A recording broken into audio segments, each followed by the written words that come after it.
Lehenik eta behin eskertu nahi genuke pirata mugimenduari gure lana aitortzeagatik.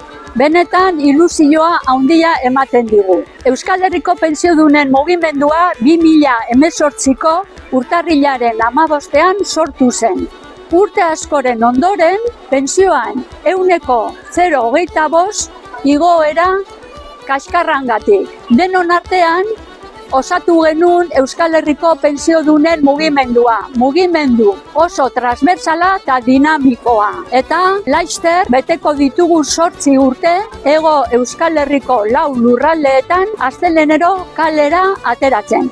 2011tik aurrera egin diren erreformak sortu dituzten murrizketa guztiak kentzea edo indargabetzea eskatzen dugu. Bigarrenik, privatizazioaren aurka gaude. Esaterako pleguko pentsio plan pribatuen aurka gaude, gizarte segurantzaren baliabideekin sustatu nahi direlako. Herri ekimen legegile bat aurkeztu genuen Gasteizko Legebiltzarrean. Pentsioen osagarria bermatzeko lege proposamena da. Eta lege honetan jasotzen da gutxieneko pentsioa parekatzea gutxieneko soldatarekin. Gogoratu behar da gutxieneko pentsioa 874 eurotan dagoela eta gutxieneko soldata 1.184 eurokoa dela. Eusko Jaurlaritzak badu eskumena eskaera hau onartzeko eta bideratzeko eta horrela izatea eskatzen dugu. Lorpenei dagokionez 0,25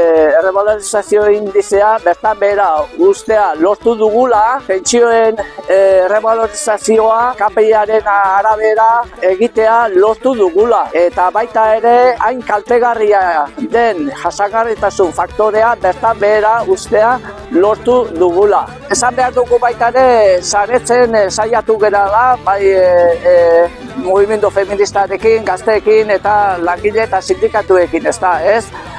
Osasungintzan alorrean ere, beti horre ongera, eta baita ere zaintza alorrean, ez? Langileak erresidentzietakoak eta grebak egin dituzenean, ez?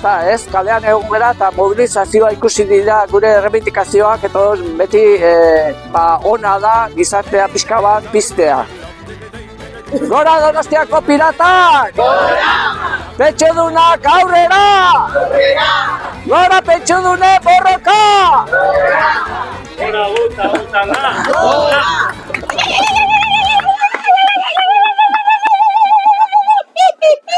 Hori da! Pasando!